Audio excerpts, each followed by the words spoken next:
They're just looking at me as the winner of this reality TV series who has everything going for them. And meanwhile, inside, I'm in pain and I'm hurting because I don't know what to do next. And I don't even feel good enough or worthy of what I'm receiving. As content creators, we're entrepreneurs, and a lot of us left the corporate world. And what was interesting about entering the brand deal space is it feels like you're entering a corporate world in a different way. So it's like you feel like you have to show up all the time, you have to be on all the time.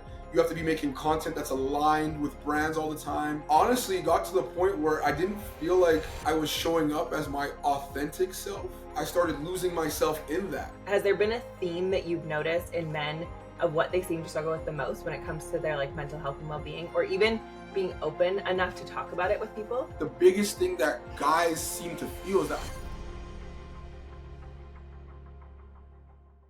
Okay, welcome to this week's episode of the Expand and Evolve podcast. I'm so excited because we have a guest joining us this week, Tychon. I'm excited to have you here, especially as a male in the content creator space, and then also with the work you do as a speaker and becoming an entrepreneur, because I know you were working 9 to 5, you jumped into the content creator space. And just to speak on that, and then of course, I know that you've done a lot of speaking engagements in regards to self-love and external validation and all the things that you have spoken about, in addition to mental health as a male, because I think so many guys, they don't really talk about this stuff. And I think it's huge that you are showing up with that, because it's something that I think a lot of guys kind of shy away from. And I think it's raising a lot of awareness, which I think is really special. So with that, I don't know if you want to start with just maybe a little bit about your journey and how you got into this space as a content creator, and then what that has been like for you. Yeah, thank you for having me first and foremost. I'm excited. We finally did it. I know. We've been talking about it for a while. What was my journey like and how I got into the space? I think for me, the journey really started from my experience being on reality TV. I went on to Big Brother Canada, which is a Canadian reality TV show, randomly. I was never one of those people that ever wanted to be in the public eye or be on big stages. I just never saw that in my future. And it's just interesting how that during the pandemic, I randomly had this opportunity. A producer reaches out and says, "Hey, do you want to be on this show?" I say to myself, what else is going on? It's the pandemic. I might as well just jump in and do it. And I go on this show, have no idea what it is, never watched it really before. And as I go throughout the season, and for those of you that don't know, the premise of the show is you move into a house and with 14 random Canadians, and then every week we try to evict somebody from the house. So it's kind of like a social game, and really based on relationships and power dynamics. So very interesting show. 69 days later, I win and become, the first Black winner of the series. It ends up being just a huge deal to Canadians and, in some instances, the world, because I was the first Black winner of the North American series. So after that, I was kind of thrusted into the spotlight. And within that, I was kind of on a journey of what's next. And I remember two things stood out from that journey. One thing was the what's next ended up being content creation, just because after speaking to different people who've been on reality TV, they made it seem as if that was the logical next step. But I remember the anxiety and the pressure and the stress, and just what I was feeling, that all the feelings I was feeling from thinking about the what's next. And I remember thinking to myself, I have to talk about this, because I don't know if people understand what that could be like, because they're just looking at me as the winner of this reality TV series who has everything going for them. And meanwhile, inside, I'm in pain and I'm hurting because I don't know what to do next. And I don't even feel good enough or worthy of what I'm receiving. So that's what kind of pushed me into speaking on it. And I think reality TV kind of opened my eyes to more being out there and the fact that you can have a platform. And then when I had the platform, I'm like, okay, what am I going to do with this thing? I got to speak on my truth. And my truth was obviously not the lightest truth, to be honest, because it's people know me as kind of a smiley, happy, fun-loving type of person, but yet it is such a contrast when I speak on something that can be so heavy but so real. Right. Love. Okay. And do you feel because I think this is something some people don't think about. They just see the highlights of it, where it's like you just want to show this is so amazing because you won a bunch of money too, wasn't it like $100,000? Yeah, Right? And so like 125. 125. Sorry. I gotta correct that. No, I'm kidding. Just kidding. Okay. But yeah, so it's like you won a bunch of money, people are looking at you, and of course, if I didn't even know that about it being the first Black winner in North America, which is crazy. And so of course that puts on, like, everyone's looking at you like you are this amazing celebrity and you're like, I don't know what the F I'm doing. And so I'm like, that would be tough. And I think anyone that is in the content creating space who has built a platform, you can feel a lot of pressure, and a pressure to perform, a pressure to be out there being something for all these people. And if you were feeling lost, that's a lot to take on. Did you immediately go from, because did you quit your job right away and you were like, okay, I'm just going to go do this? And then were you like, wait, whoa, like, who am I? What am I doing? What's my purpose here? Like, how did that all transpire for you? I think for me, like, I quit my job right away, even before deciding to go into content creation. I think I just quit my job with the premise of I'm gonna figure it out. Like, I'm gonna figure out what to do next because it's something. But going back to work after this huge experience didn't sit right with me. Like, oh, I'm gonna show up back to work on Monday. Like, hey guys, I'm back. Like, that didn't feel aligned. So I had to, and like you said, like, I won some money. So I was like, even if I have to spend some of this money to figure out what it is I should be doing right now, or that I want to do right now, I would do that. So that was kind of my frame of mind in how to make that transition. It was very much like, okay, what do I want to do? And I Okay, I have think a that, question go ahead. for money, because I feel like I like to talk about money on here too. And for you going from, and I don't know what you did before specifically, and if you were making good money back then, but I know for a lot of people, if they landed 100K, we know it doesn't go very far, for one. But it's like for a lot of people, they could be like, oh my gosh, and they could immediately feel like they have a bunch of money, and it could shift their perspective. And like, what was that like for you getting a chunk of money? Like, what did you do with it? Was it like, I'm going to use this and invest in myself and give myself the time to figure out what I want to do? Did you go buy a car? Like, what did you do with the money? The first thing I did was I took a vacation. So Yep. I went to Dubai, and then I went to Ghana. Oh, fun. So the first things I did was like, okay, I'm gonna take a trip and think about what Mm. it is I want to do next. So that was my part of being like, this is just a splurge thing. I'm gonna spend Hmm. like 10K and do something for me. The rest of the money was, I already made up my mind. I'm going to invest it, but invest it. When we say invest, we think put it in a stock or put it in some mutual funds. But investment to me meant it could be partially those things, but also invest in myself. So I was like, I'm willing to take a significant portion of this money and put it into myself to become a more elevated version of myself. So was that starting a business and learning that way? Was that putting myself through some kind of course? Was that doing like I did acting classes? Like, there were things that I took the money and did in order for me to learn something new, in order to build a new skill to go on this journey that I was trying to go on. Right. Which I think is so valuable because so many people they don't think of investing within themselves. Where it's like, that's a very good use of your money. Like, I've invested in masterminds, I've invested in coaching, I've invested in so many things. And I feel like a lot of people, especially if you come from that 9 to 5 space, you spend your extra money on vacations and things. You don't think to spend it on yourself and then prioritize your own development. So I love that you did that.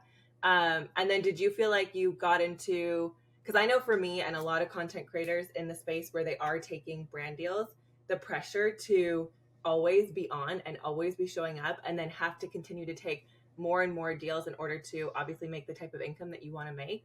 Did you feel like you got in that rat race too, where it was like you had all these brand deals coming at you and then you felt like you had to do them? Or like, what did you navigate in that regard? Really interesting question. What I feel like happened is it's weird because it's like, as content creators, we're entrepreneurs, and a lot of us left the corporate world. And what was interesting about entering the brand deal spaces, Mm-hmm. it feels like you're entering a corporate world in a Yes. different way. Yeah. So it's like you feel like you have to show up all the time, you have to be on all the time, you have to be making content that's aligned with brands all the time. Mm-hmm.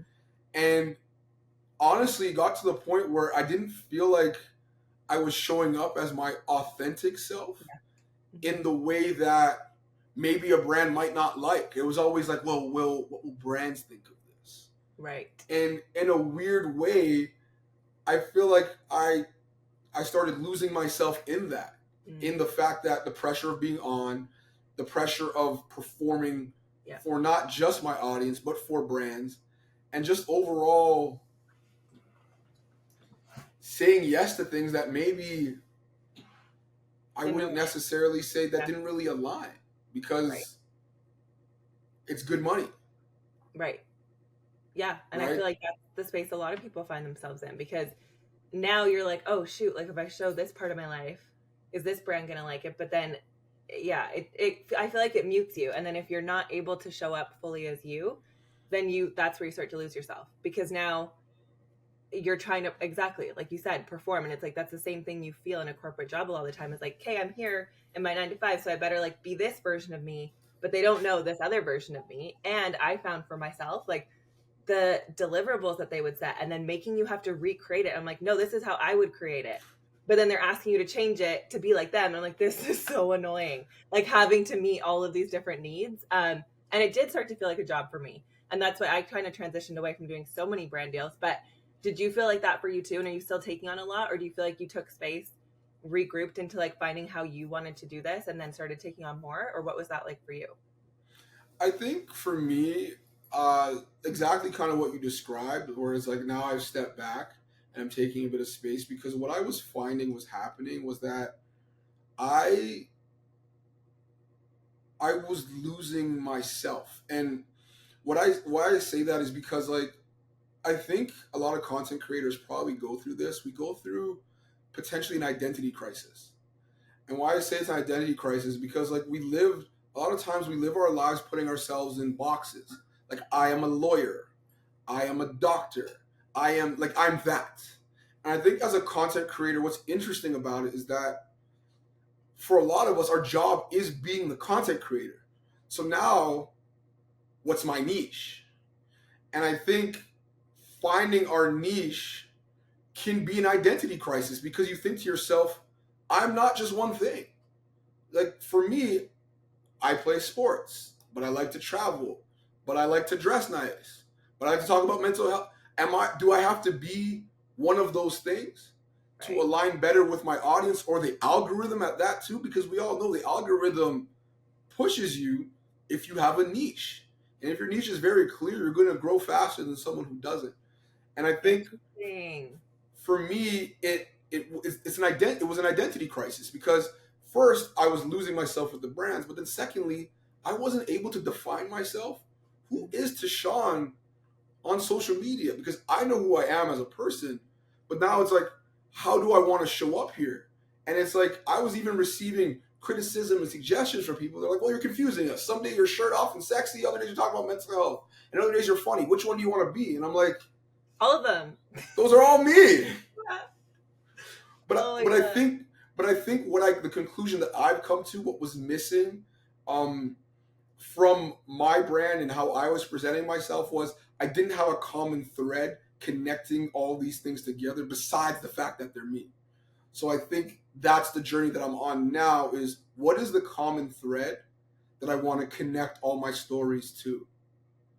That is the niche. And I think that's what a niche really is. It's the common thread that connects your stories together. And for some people, it's mostly fashion. For some people, it's mostly it could be wellness. It could be whatever it is, but you always have a tie back to that initial thread. And I think that's the journey that I'm on right now. And I think I have an idea of what that looks like, but I'm exploring it. Right. Well, and even if it's like being authentically you, like I feel like I'm navigating that too, where I used to be, I was all fitness and then I became a mom and I became all motherhood. Like, how do I weave all these things back in? And now it's like, yeah, I'm also funny and I like to do really dumb shit. And I'm like, I'm not afraid to show those sides. And then also be like, but I can speak on stages and be professional too. And it's like, there's those pieces are all human. And I feel like those are important for everybody because they can put you in this little box, like you said, where you're the speaker, you're the person who talks about mental health. But if you're the person who talks about mental health, how can you also be funny and then go out and then play basketball? It's like, no, you can, it's all facets of it. And I feel like that makes it what's human. because for all of us, most of us are multifaceted. There's a bunch of different sides to us. And to try to put yourself in a box just for social media, it's so restrictive. And I feel like I've seen it where a lot of content creators, they end up dealing with even deeper mental health issues, or even like body stuff that starts showing up. I don't know if you've noticed this. I've just picked up on this, but people who now all of a sudden they're dealing with like crazy acne or psoriasis. And I'm like, you're physically, I think your body's starting to attack you because you're not being yourself and you're not allowing yourself to express yourself. And I feel like that's the worst thing you can do when it comes to this space, is like not show up as who you fully are. So I think it's great that you're going on that journey. Do you want to say anything else on that before we jump in? I feel like this is a good transition to some of the topics that you spoke about. Yeah, let's go ahead. Like when you shared your TED talk with me, I was like, this is so good, because I feel like those are things that I have navigated and shared and talked about, but I've literally never heard a male speak on it ever. So it's like when you talk about external validation and self-love and all these are things that I feel like women are pretty comfy talking about and on social media. Like that's honestly part of how I started growing my following way back in the day, was I talked about self-love. I was dealing with all these worthiness issues and like body image issues. And for you being in this space, like how did you start navigating that? Was that something that you found was like deeply rooted in childhood? Have you since navigated it and realized where it stems from and like worked through that? And then maybe just as a male's perspective, even though it's not different, I feel like a lot of women never hear guys talk about the fact like, yep, you can deal with worthiness issues. Yep, you can deal with body image issues. Yep, you can deal with external validation. And that kind of, yeah, how you navigated all of those things. I think when I look back at it, it when I think of like where it came up from, it's really tough to say. Like, part of me thinks it came from my childhood. Um, just that, like, I feel like dealing with racism was like, you're not good enough. I mean, I feel like I dealt with that a lot in school with like other students and teachers. So I feel like that was a lens that definitely came through. I feel like it came through my parenting too, where it was just like also everything I felt like I did was wrong. Um, so just like with having that, carrying that weight throughout my life, it's always like I have to perform at a level where I can't be wrong, or I can't do anything that could be seen as wrong. So like imagine, and I think that manifested so much more in becoming a content creator, because now you're constantly performing. Whereas like when you're in a job, yeah, you're performing, but a lot of times you're performing for your boss or like some of your colleagues, but you're not performing to an audience of thousands of people. So it started to feel like every time I'm showing up on social media, I'm at the judgment of thousands of people. It feels like every time I turn on my story, there's like 1,000 people standing in front of me and be like, "We hate you. We don't like that," or "We like that actually. Great job." And it's like you're subject to this judgment constantly. And the weird part about that is when it's positive feedback, it feels so good. Like that hit of dopamine can feel so great to the point where it's almost like a drug.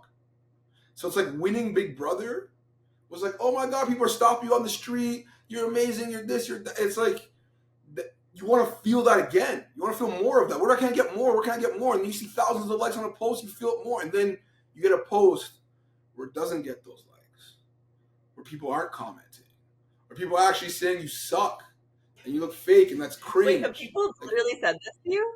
oh yeah. They say They've cringe. said you This guy's a suck. bad actor. Yeah, everything. Like, just like people are just mean online. Like, it Especially, I shocks you feel that. like TikTok though. TikTok, I feel like is more ruthless. Do you find that, or you've gotten some mean ones on Instagram too? I feel like Instagram's meaner to me. Wow. Okay. Yeah. TikTok's not as bad. Instagram, I feel like there's more of a community of support on TikTok. Okay. Cool. It's weird. Like, I feel like there's more random strangers that'll support you. Mm, But Instagram, I don't know what it is. Like, I feel like yeah. people are angry on there. But I guess Yeah. because TikTok has user 47663 hates your yeah, that does happen. But it's that performing, like, you feel like you're always performing, and you get so used to external validation propping you up that now you're almost depending on it. And when it doesn't happen, you feel like your self-worth is low. Like my self-worth started to be attached to these things. And there's like other self-worth things that I noticed throughout my life. It was like even like self-worth was attached to how many women I could talk to. Like that was a thing. And that's something that I had to unlearn for a while now, where it's like I can't get my self-worth externally. Well, and how much energy it takes. Like so much of your time and energy, right? But I feel like that's a common thing for a lot of guys, where I feel like men are raised to think as many girls as you can sleep with and talk to, like then you're the man. That means that you 100%. are something. Versus you realize, I think as you get older too, you're like, okay, wait a second, this isn't actually valuable and isn't building me up in really any way at all. It takes so much energy from you, but you have to learn that. And I think with the validation of likes, it's so crazy because it's true. Like you can immediately think, oh, this post isn't doing well, like I'm a failure, I'm a loser, and you internalize it as you, where it's like literally it could just be the algorithm didn't pick it up or something. Like I don't know if you noticed this my friend just showed me the other day, where she created a post and it was similar to someone else's and it flagged her content as being like a copycat. And so then it didn't push the reel at all. It was like immediately stunted. And I was like, okay, that's something new that they're bringing in too. So it's like you're just working with these things that isn't even a reflection of you, but we take it so personally, depending on like how a post performs. Yeah. Super personal, right? Because it's Right? like even what happened to me, I posted something once, didn't perform well. Yeah. A page, like a meme page, took it, posted it, 300K likes, a million views, and I remember in that moment, I'm like, oh, it's not the video, it's not even me. Like I have zero control over this. Imagine Right. that I've tied my self-worth to this, and I have zero control over it. Mm-hmm. Could I ever really be fulfilled if everything is dependent on what others think? No. It's Like hard. it's one, yeah. And I feel like that's something I feel like anyone who shows up in that space has to navigate. But even, I don't know, like think about it. You can apply this even if you're not a content creator to any area of your life where you've been getting that validation. Like for me, I feel like I used to get validation in relationships. It was like, if I'm in relationship, it means I'm claimed and worthy. And when I'm not, uh-oh, like what does it mean about myself if I'm not in a relationship? Where I know you feel like, I feel like you've been single forever, or had a relationship, but like you almost could have been the opposite, where it's like you weren't seeking the external validation from being in the relationship. You might have been seeking it from, okay, it means I'm great because all these girls want me. Did you feel like it was the opposite? Yeah, it was kind of like that. Like the more women that I could talk to, the more women I was sleeping with, I was like, yeah, I'm the man. Women are But just so different, right? We're like, I'm like, keep them away as far as I can, and then guys are like, give them all to me. yeah, like everybody, I want your number, you, and like you realize that the next one doesn't add any more to it. Like it doesn't do anything. Mm-hmm. And for some of us, it takes us a really long time to learn it. Yeah. But I feel like I've learned that at this point, like at this stage of my life, I get that. Yeah. I think the social media one thing is the thing I struggle with more. Right. I feel like that's something, obviously, I feel like most of my platform is women. I have some guys that listen, but I think that's something that probably a lot of guys have to go through, especially when you get that ounce of where all these people want you. As a guy, I can't imagine any male, if he'd never had that attention before, not wanting to capitalize on that until you kind of realize like, wait, this isn't feeling that fulfilling and it's not really giving me what I thought it would give me. But yeah, for you, what do you feel like was the transition that helped you learn that? Just like realizing like multiple people are like, okay, this actually isn't filling me up at all. Like I don't feel any more, I don't know, worthy or validated. Like what was the shift for you? I think there was a couple things. It was just that feeling of emptiness, and it was the feeling of like I started really evaluating how I was using my time. And like when you do a time inventory, you start seeing like I'm going on all these dates, spending all this money and spending all this energy, and like I'm texting one girl and I don't remember what she's mad at me that I don't remember something because I thought somebody else told me something else, and I realized like I'm putting way more effort into this than things that actually matter in my life. So that was one thing. And I think the second one was actually it was losing people I really cared about. So what would happen is I would start dating. There'd always be when you're talking to a bunch of different people, there's usually one or two people that you really care Spend about. more time with, yeah. You're spending more time with them. Like you really actually feel for them. And I think what was happening with me is I would develop deep relationships with these people, Mm-hmm. and then they would get to the point where they're like, "Well, I want to be with you," and then I would be like, "Well, I actually that's not what I want. Like I'm single. Like I'm trying to do my thing." And what would happen is that I can just I imagine the other side, like wanting to literally punch you in the face. Like I couldn't even imagine. absolutely that was the case. But Yeah. here's the thing that I feel like I didn't get credit for is Yeah. the fact that like I also had feelings toward that girl too. But Like I you know did what I'm have saying? feelings for you, even though I I still wanted these 10. I promise you, I really do care. I do because at the end of the day, like we still spent a lot of time together Yes. and had a deep bond and connection. I think Right. the difference was that I feel like when I see this a lot, when women get a deep bond and connection to a guy, they're like, okay, next step is we're together. That's usually from Right. my experience. Yeah. Whereas like the guy is not always like, Ready let's be for that. together. Like the next step is to be together. And for me, Right. it was like, well, no, like I'm not ready for that. And that wherever that came from, that's a whole other thing. But then they would just be like, she'd be like, well, then fuck you, bye. Yeah. And then now it's like, wow, it went from 100 to 0. Somebody who I really cared about and Right. developed this deep friendship with and connection with, now I've lost it. And it just kept happening where it's like I'd get these Right. people deep in my life and then it just disappears like that. And I think that was even hard for me. Mhm.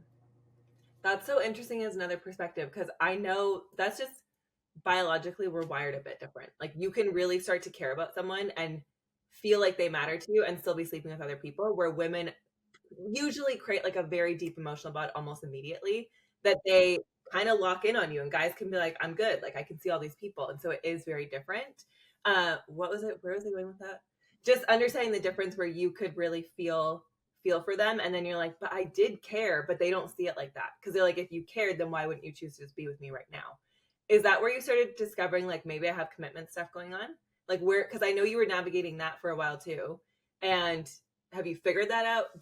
I know you were in a relationship for a while. I don't know if you still are. But like, did you feel like you were starting to learn through that? Like, where are you at with that? I think, yeah, it made a commitment thing pretty clear to me. And I don't think commitment was just in the space of that. Like I was seeing it in other areas of my life. But I was getting some clarity on like what is the fear of just being with one person? Mm-hmm. Is it the opportunity of not being able to potentially lose out on all these other people that you may meet one day? Like, what is it? So it was something that I did explore. And then what's strange about that is like after realizing that way of life was no longer working for me, I kind of just jumped into a relationship. And it was almost like a way of, not to say like I didn't have deep feelings or love my person, but it was almost like it was too soon, too quick. So I feel like I was like, you know what, this is not for me. Let's do this. Yeah. And I jumped into it. And I think from that experience, I learned that commitment wasn't the issue. Okay. Because I was in a committed relationship. I actually had no problem just being like, okay, I'm just with this person. It was a self-love issue. That was the discovery. Okay. I wanted love from all these people. That's what made me feel good. And then I jumped into a relationship. I was able to be committed just fine. But again, I think the biggest challenge that I was realizing was that I was so attracted to the person I was with, and a big part of it was that because how much love she showed me. She would celebrate me and, with balloons and do all these thoughtful things. Like she was so thoughtful and caring and loving. But why that attracted me so much is because I was missing that in myself. So what I ended up realizing when I reflect back on the relationship, she was giving me something that only I could give myself. Okay, so what was that? So you just realized that you weren't able to give yourself that kind of love, and it showed you like, dang, okay, I don't have a commitment issue. This whole time I've been seeking it from everyone else, and I need to learn how to give this to myself. What made you decide? Because I don't know, I'm always like, you can learn so much, I feel, in relationship. There's only so much you can learn being single. Like when you're in relationship with other people, that's where you realize like, oh shit, I still have this trigger, or I still have this going on, or this worthiness thing, or like this intimacy thing, or whatever. Like you can learn so much. So for you, is it where did you end off on that? Like you decided to end things, or are you guys still working on things and like you're figuring that out as an individual while still in a relationship? No, I think for me, I I decided to end things because I think that's where I left off was that, you know, I I'm what I'm trying to get from her again was something only that I could give myself.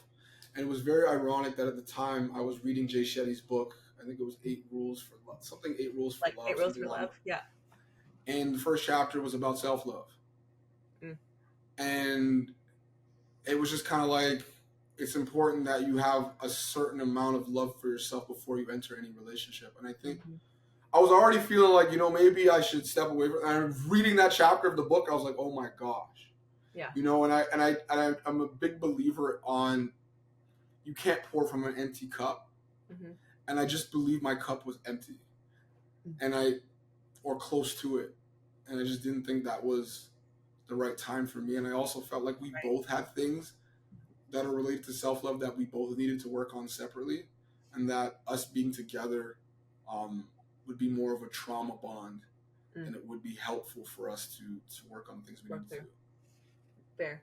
Yeah, and I feel like that's huge because how many people just jump in because it's more comfortable to feel like you have someone that actually have to sit with that in yourself. And I feel like you as a guy, I'm sure you're like, if you want to be that role and that man to be able to provide and like be there, there is energy you need to be able to give that person. If you don't have it, then it's like you're just going to be fighting all the time because you're never able to show up in the way that they kind of need you to. So I feel like Mm-hmm. that's huge to be able to be like, I'm not ready to do this for you and I'm ready to walk away because of it. Yeah, I didn't think it was fair for either of us to stay in it because I just didn't feel like, yeah, for her, I wasn't the version of myself that could show up for me and her. Okay, let's talk about mental health and being a guy, even though I don't think it's that different, but you being in the space that you're in. I know we've kind of talked about it already, but just in regards to if you were speaking to, like, think of your main audience as women and like the kind of things that you feel like a lot of guys, whether it's your friends or people you know or people who reach out to you, that they feel like they struggle with. Like, what do you find has there been a theme that you've noticed in men of what they seem to struggle with the most when it comes to their like mental health and well-being, or even being open enough to talk about it with people? Um, I I don't know if there's an overall theme. Um, when I think about like the different individuals that I speak to, what I don't know if there's an overall subject where they're like, this is the thing that I'm struggling with, rather than it's the fact that they don't feel like they have a place to put the things that they're struggling with. Because it's like I feel like any guy that I meet anywhere and have a conversation and it gets to like no, but like how are you really? Yeah. And then it's like they're taking all that weight and they're just putting on me like, oh, my girlfriend left me and then this happened and I was in a deep depression. I didn't want to tell anybody about it. And it's like the biggest thing that guys seem to feel is that I can't talk to anybody about it Mm. because I don't have the space to. No one's gonna understand. No one's gonna hear me. No one's gonna see me. I think that's what I've noticed as the constant theme with guys, but like it varies. Like it varies from I remember even I was dealing with this in my relationship. It varies from feeling like we have to take on all responsibilities for everybody around us. Like I remember thinking that in my relationship, I'm like, well, I gotta make sure that like we're good. I gotta make more money because like I gotta take care of her, and then we're gonna have kids, and then we're like I'm thinking all these things of like I have to carry all of this weight because I'm the man. Right. That's what a man does. So that I've noticed is a theme with some men, but then some other men, it's like it could be body image, it could be fitness, it could be the fact that they're just not where they want to be in their career. It could be like Yeah. it's really endless what the issues could be. But like the main theme is that we don't feel like we have space. Mm. Well, yeah, because if you're meant to be the provider and have it all figured out, because I mean, yeah, if you look in the regard of like masculine and feminine energetics, and there's so much out there right now that it's like the man's meant to provide, he's got to have it together and like be able to take care of you. And it's like, okay, well, that's still, I get that where it's like, that's so much pressure. And then it's like, who do you have as an outlet to be like, fuck, I'm feeling stressed and this is hard and all these things are happening. Like, who do you open up to about that when you're supposed to be like the provider protector? Because can the provider protector really break down and be like, I'm stressed, I'm overwhelmed, this feels like a lot? which I feel like are just normal human emotions anytime you're under that level of pressure. But it's true, like how many guys just keep it in and they're like, it's fine, I got to make more money and like make sure I handle everything, but they don't open up that they're struggling. Did you feel like you were able to open up about that in your relationship when you would be feeling those things, or did you bottle it up too, where you're like, I got to be strong and responsible and like take care of everyone? I bottled it up a bit, Yeah. to a point where eventually I felt comfortable talking about it. Like I would say, like in that relationship, it was never that I felt like I wasn't comfortable expressing myself around my girlfriend at the time, but it was more so the fact that again, it's like you have these preconceived notions and subconscious thoughts in your mind that are just kind of like, you're the man, you have to, Right. like you have to figure it out. And like that's a programming that we've had for a long time. It's programmed by like how we were raised, what we saw on TV, and then what we see on social media now. So it's just constantly being reinforced. So it's kind of like there's times you have to talk yourself through that. And I feel like in my relationship, I remember there was a moment where it's like, I think she may have asked me like, "Are you good? Like you look like you're stressed." And I'm like, "Yeah, I just feel like I want to get everything right for us. Like I want to make sure that that we're taken care of and that like you don't have to work as much." Like that was Yeah. and she's like, you don't have to have it all figured out you don't have to do everything. Like I'm here Right. too. Right. Like you don't have to take care you have to take care of your mom and your dad and your whole family. Like it's partially their responsibility as well. And it's actually not your responsibility to make sure everybody's good. Like we have our own roles to play. Yeah.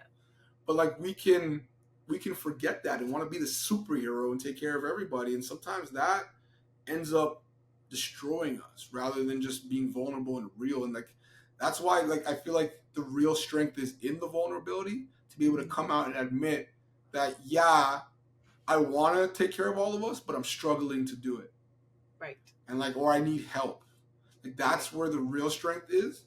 But a lot of us, it takes a level of self-awareness Right. to get to that place. Well, I can use that reminder too, because I feel like I just do that by default, where I'm like, yeah, I'll help my mom and I'll help my dad and I'll help everybody. But it's like that I'm putting this pressure on myself where like they're not asking for it. Like, I don't know if your parents, Yeah. a lot of our parents, they're not asking for it. We're just No. assuming we should. And then we take on that pressure and responsibility where it's not even ours. They're like, what? Like, if you open up to them, they probably like, no, like, I don't need you to do that for me. But we're just like over here trying to do it all. Do you have anything you want to say on that? I have a question in regards to, so like how she was able to prompt that out of you for women who are feeling like shit, like, yeah, my husband or my boyfriend like never opens up to me about what he's dealing with. Is there anything that you feel like is a good, I don't know, way to create space where you feel like you're safe enough to share that? Because it's not that you don't feel like you can trust your partner or you share it. It's just, for a lot of guys, I feel like it's not even on their radar to talk about it. Like they wouldn't even think to open up about it because they're so used to keeping it within themselves. Like, have you found, whether it's people or yourself, like, does it feel easier to share in like a group of guys? I feel like so strongly now that men need brotherhood so much, and it's something that's missing. Like so many guys are trying to just do it on their own and they're not opening up. Like you said, it's like, oh, how are you? Like everyone's like says good, but they're not good. And so the space to actually unload that in a, I don't know, container in terms of like brotherhood. I don't know if you feel like that's been powerful, like finding men in your life that you can share and talk to, or as like the relationship dynamic for a oh my god, I don't even have my mic. Can you even hear me? Absolutely, yeah. I just realized 38 minutes in, my mic is all the way on the other side of the thing. That sounds way better though, but Oh my gosh, you should have told me. I'm like, I just realized, I'm like, holy shit, wait, where's my mic? It's all the way over here. Anyway, so what was I saying? So is there anything that you would say in terms of, for women who are like, I want my guy to feel safe enough to talk to me about this? Like if there's a way to create the space or like prompt it to feel like they're good to open up. Does that make sense? yeah, absolutely. Wait, does this sound way better? Like, was it quiet the whole time and you were struggling to hear me? No, Okay. it sounded like a video call before. Now it sounds like you're Shoot. in my ear, like you Sorry. like. Okay. Yeah. Anyway. Now I feel it in my soul. Okay. Go ahead. So I think what you're asking there is pretty much like related to safe space. Mm-hmm. And I don't think men naturally feel safe just Right. because they're around a bunch of guy friends to talk about the things that they want to talk about. No. And also they might not feel safe. They also might not feel safe in their relationship as well. Yeah. Like they have to feel like that space is there for them. And usually like I'll start with a group of guys. What usually makes that space more safe is when somebody shares something vulnerable to start with, to kind of show that, okay, this is a place where vulnerable things are shared. So with my friends, for example, once I started talking about challenges I had in my career, like I don't believe in myself, that's when I started seeing they would either, talk me through that, and then when they had something, they would come to me now, because now I provided that place where it's like we're not all just good all the time. Like that's not the truth. We could come here and talk about women and sports and do that till we're blue in the face. But like once somebody breaks that barrier of like, yo, I'm actually going through it and this is what I need, that's where you start to see the relationship start to deepen and develop in a different way. So that to me is like a safe space in a brotherhood setting. In a relationship, I think where it's challenging sometimes is sometimes the dynamic naturally is that the woman is already just more vulnerable. And it doesn't necessarily prompt the man to jump in as well. No. But what? For sure not. You guys, because then you feel like you need to be the like strong space holder. So you're not just going to be like, wow, yeah, me too. I really struggle. Like that's not going to be how it goes ever. No, it's not going to be the vibe at all. No. But I think when it comes to a man with a woman more so, we would more so like to be heard than have our problem fixed. So we have to know that this place is a safe space for our problem to be heard, and it's not going to be fixed or thrown back in my face. Right. You know what I mean? So like, I would say like showing that you're an active listener, it would be like, hey babe, what's wrong? I've noticed that XYZ, talk to me. I just want to listen. That would be a way of maybe starting that conversation where you're talking about listening, you're noticing the change in behavior, and then you're opening up the space to talk. I think that would be a great way to start a conversation, and then not fix it or come up with a solution, just listen. Well, because I think that's what you naturally want to do is be the problem solver. Absolutely. In everything. Well, not everybody, but I feel like for myself. And that's not what you're always looking for. It's like you're wanting the sounding board to just say it without needing to fix it in that moment. Because I feel like most guys are going to be equipped to fix it on their own. Like they're going to know how to problem solve. They may just need the space to like get it off their chest that they're even feeling like they're struggling with that. Yeah. Absolutely. And if we can reference my past relationship, that was exactly the challenge. I was struggling with self-love, and then what happened? She loved me more. That wasn't let me give you more love so you can feel it. But it never works. It's so true, because if you don't feel it within you, it doesn't matter how much love they pour on you, you can't receive it. No. Yeah. I only could give that to myself. So it's like I just needed someone to listen to me. And it's like they couldn't solve it for me. And maybe part of me was looking for her to solve it for me, but she couldn't. Of course. Anyone would want that, like, just help me through this and like do it for me, because it's freaking hard. Like to learn how to actually love yourself is deep, deep work that I feel like I started on my journey around that, 10 years ago? And I feel like there's still days and moments where I'm like, oh, there's that voice again, making you feel worthless. Like I don't think it ever fully goes away. I think you just learn how to navigate it better and like bring yourself back to your center of like whatever that is for you. Yeah. Right. What's interesting too is I actually made a card game called Let's Talk About It. It's actually just a draft of it, but that's so cute. It is for conversations. Yeah. Mostly with men, but with anybody, but to prompt conversations with some of my friends. Because that's so true. Like how many guys feel alone because they hang out with their friends, but you're not actually talking about anything. Like you said, you're talking about sports, you're talking about girls, it's just very surface level.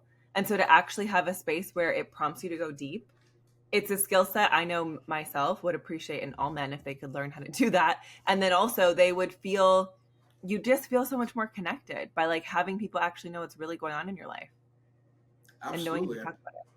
I Wow, played I this love with that. my What's an example? I want to know an example of one of the questions.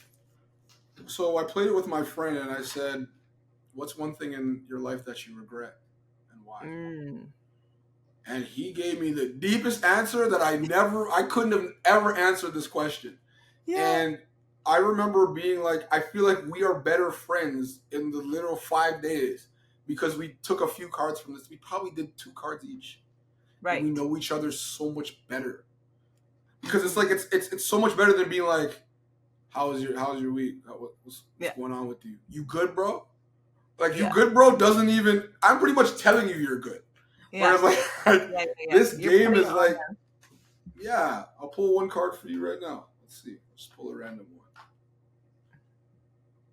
As a child, what was your biggest dream? Did it ever come true?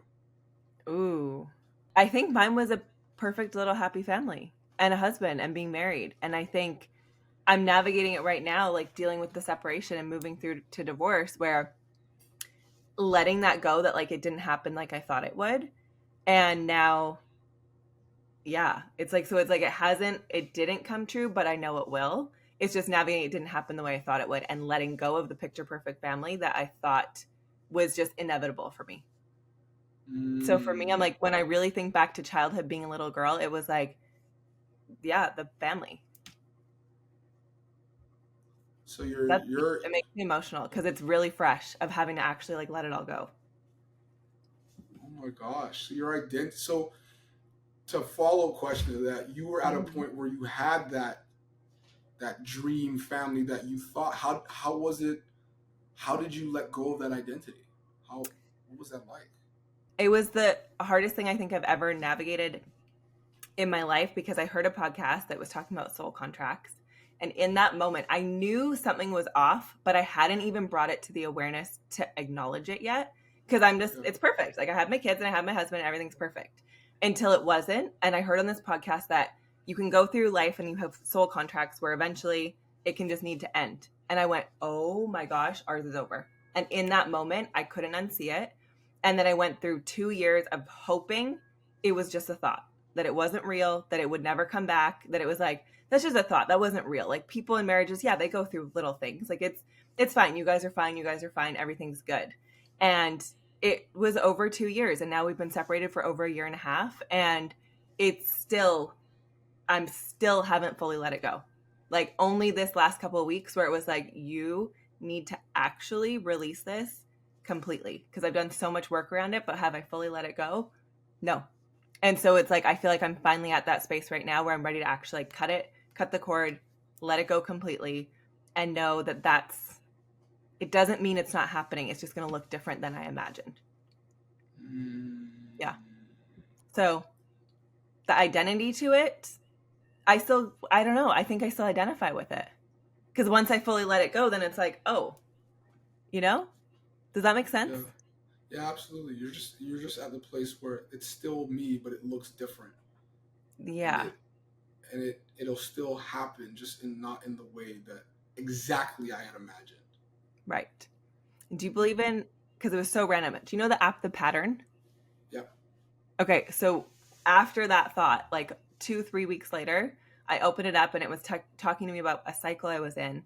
And it literally said, like, right now, if you're committed to this picture perfect family, you're going to have to let it go because it's not going to look the way you imagined, but it's going to be better than you ever could have thought. Like, it was like a whole thing. And I was like, what? Like, how is it talking about this? Because I had the picture perfect Instagram family. Like, when we split up, everyone's like, but he's so hot. Like, how could you break up? But he's so good looking, but you guys look so good together. But like, look how cute your kids are. How could you break up? And I was like, this is crazy because of how it looked on Instagram in a little square. You guys think it was perfect. That's nuts because of the way it appears to everybody else. And so letting that go is really tough because I'm like, I could just go back to having the picture perfect family in the little square. But it's like, then I'm not fulfilled internally. And that's where it was like, are you really going to choose how something looks on the outside to everybody else or how it feels inside? And that's when I was like, yeah, you got to let it go. Wow. There's Yeah, an deep. overarching lesson there. Wow. That's like Look how deep this question deck. I'm gonna yeah, need one of these for my retreats. That is I so got good. you. Like that went deep so fast. I'm like, I can feel it in my heart. I'm like, I could have started crying. I'm like, that's deep.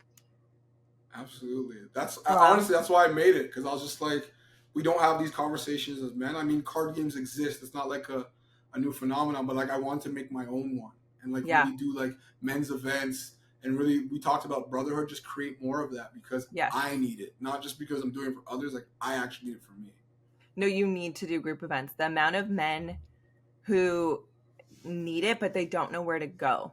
And so it's like if you can start creating a space where they feel like, okay, this looks cool. You don't need to say you're going to do deep work, but like even answering a question like that, like so many guys would avoid that. But if you're there, you're going to do it. And it's so powerful. Absolutely. Okay, what's yours? Mine is, what's one thing that stresses you out?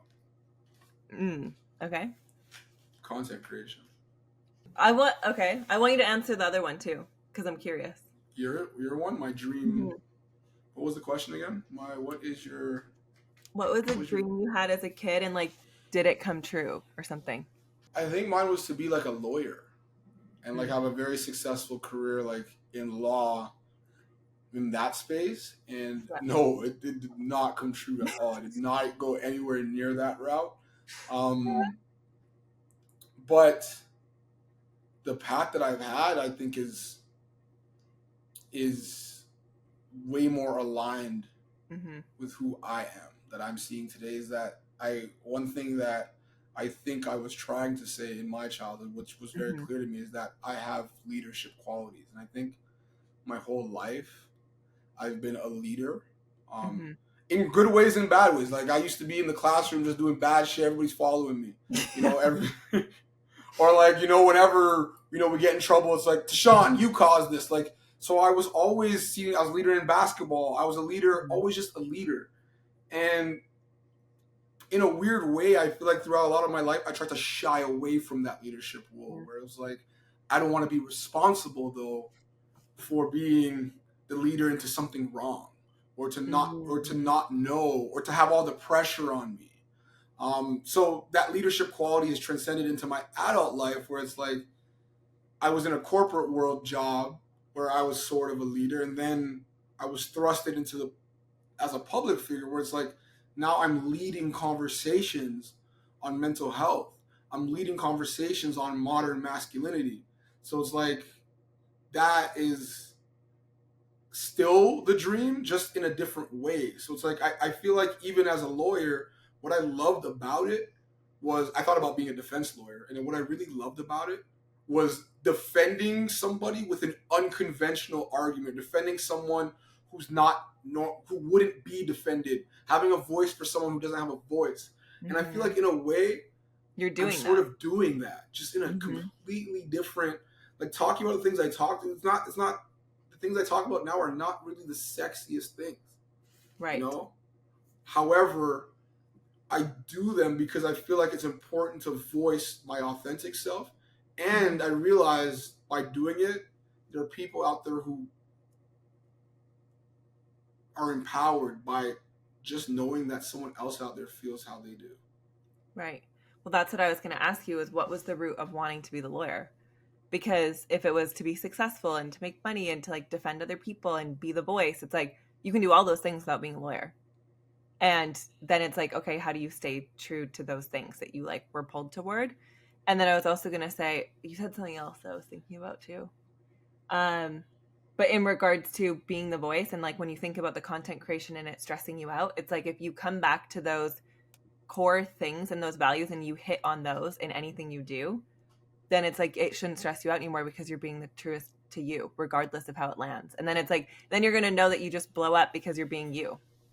It's not going to be about the metrics, because as people feel you and that authenticity, I feel like that's when you finally start to grow and hit the masses, because it's like you're just saying whatever the F you want that is like the truest of true to you. I think, no, I absolutely agree. And I think why it has been a big stressor for me is because I didn't feel truly in alignment with it. Like what? Taking McDonald's deals? Like, do you love McDonald's? I did love McDonald's. That's the joke. Back in the day. Now it's like, do I really? It's weird because Yeah. the way I was looking at doing the brand deals at one point was very much like, you know how the Super Bowl has commercials? Yeah. These are just the commercials to the real content. But then Right. I started getting caught up in making the commercials. And then Right. I even scaled back from making the real content. I'm like, what should the real content even look like? Because the Well, then commercials how look do a you have the lot. energy for it? Like if you're making all these other brand deals, I'm like, content creation takes time and energy. So for you to go create my regular programming and then commercials, like that's a lot to be trying to create both. Yeah. Absolutely. So I think there's a point where it stressed me out, and I was actually on a coaching call yesterday where I actually wrote 8 reasons why Mm-hmm. um, I want to create content, and one of them that even just stood out to me was the fact that it's a creative outlet. Mm-hmm. It's art, and like Yeah. I love telling a story and creating art, and Mm-hmm. that alone should be reason enough to be like, okay, Right. we're doing this. I Right. think I think on top of that, the biggest stressor for me was, what is my purpose? Who am I? Like what content? What story? Where do I go with it? How do I Mm-hmm. know? What's the goal? Is it followers? Is it engagement? Where are we aiming for? And I know that's a big thing. I was in a men's group and we talked a lot about that. Is that like Yeah. as men we're very big on direction. Like this is the goal of where we're trying to aim here. And that's Mm-hmm. a very important thing for us. And I think that's something I need to sit with a bit more, because once I have clarity on that, then all the things I have to do to get there, they won't be as, they'll be hard, but they won't be like, I don't want to do it. Because it's like, I know that's where I really want to go. Does that make sense? Yes, it makes sense. Yeah. And now I'm just trying to solve your problems for you and like figure out your what is it called? They call it like a North Star, like where you're heading. But I feel like you're figuring it out. And I think if you keep leaning in, I feel like you have more meaning than like I know you've talked about this before where people would assume like that you were stupid because of some of the content you post. You're like, wait, what? Like I'm not. But if you're seeing me that way, but it's like you have depth, like those types of questions. I'm like, imagine you took like once a week and you had a conversation about it, like brought people on live and you discuss it. Like there's so much you could do to give back and give value that's so much deeper. And then people will see so much, like so many other sides of you, which I think would be valuable too. You want me to tell you quickly like where I was leading with it right Yeah, now, where I'm kind of sure, going with it? sure. Framing my Speak it out content. loud. It makes it come to reality, you know? Yeah, I got you. Framing my content around being a better man. So, Mm, like, what does becoming a better man look like as it relates to relationship to self, relationship with women, relationship with food, fitness? Like, that's sort of where I'm going with it. mm, How am I becoming a better man? And yes. using that to empower other men as well to do the same, and acknowledging that I'm not at that point. I'm not perfect now. Yeah. Like I'm not some elevated. Like I'm just working on getting there, and Right. there is no destination really. It's just that it's a continual process, and this is what I'm doing throughout the process. No, I love this. This is going to be so good. Because I know you've also talked about before where you're like, you were posting the pictures and people love it when you share your body. But it's like, wait, but is that me? Right. And it's like, because it doesn't give the depth of you. It's like, okay, great, you look good, but like, that's not you. So at what point does that not really land? But I'm like, I think if you bring it to that, like men need that and they need people that they can look up to because I think there isn't really a ton of role models where guys feel like they can relate, connect. And if you keep the normalcy of like, I play basketball and I like to go out with my friends and I still am like a normal dude, but like I'm also working on becoming a better man, I feel like that will land so good. And it will make you feel more on purpose because you'll be doing something that's impacting people in a positive way. Yeah, and that to me is the thread that would tie everything together. Why am I posting this shirt off pic? Well, maybe I can relate Yeah. it to self love. Maybe I can relate it to, I worked really Fitness. hard in Yeah. fitness. Yeah, so I'm saying I worked really hard in the gym. There's different ways to frame it that it's like everything sort of relates. So it's like it's not always even. I don't think the content necessarily has to change drastically. I just think the way it's framed, Right. The message. It's the message. it's the messaging behind it. right? So Love. that's sort of where I'm going with it. I'm just trying to like dig deeper into what that looks like for me. But Well, we're getting.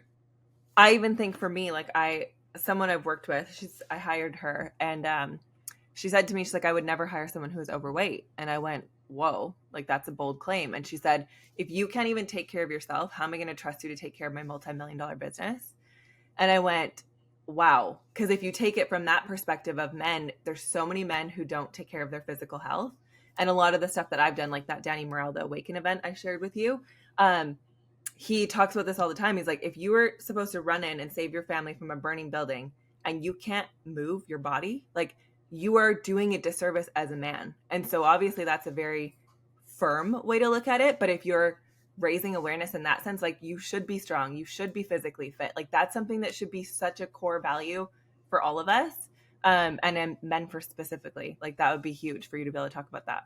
And like why you prioritize it. It's not like, oh wow, I like to have muscles and like have all the girls look at my six pack. Like, yeah, and you're strong, and like what that means to you. You can make it mean something so much more.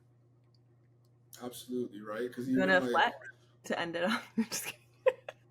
no, it's so funny because like even I'm doing 75 hard right now, and my therapist is like, I'm just worried that this is gonna be like a perfection thing for you, and you're gonna be mad at yourself for not doing everything exactly how you should. And I'm like, no, for me, it's a self love exercise. Mm-hmm. Before I'm pouring into everybody else's endeavors, Yeah. I'm actually doing something for me. And she's like, I never looked at it like that, and I think that's why framing is so On the important. discipline, like you as That too. like it's huge to be able to be like, I'm showing up for me every single day, and like, oh, I didn't get my walk in. Is that why you're chugging all your water? You get your liters in. Gotta get the leaders in. But like for so many people where I know for me as a mom, I'm like, it's so easy for me to put those things aside. And so to recommit to yourself, like, no, I'm doing this for me, top priority before I do anything else is huge. So love that. Any last thoughts that you want to share before we jump off? Where can people find you? Are you still doing YouTube? I saw your sign, your neon sign. Are you doing YouTube, Instagram? Like what's the best place for people to find you? Are you doing Best any place to talk? What's going on in best your life for that? Yeah. best place to find me right now is IG, TikTok, Tychon X Carter. Check out my TED Talk.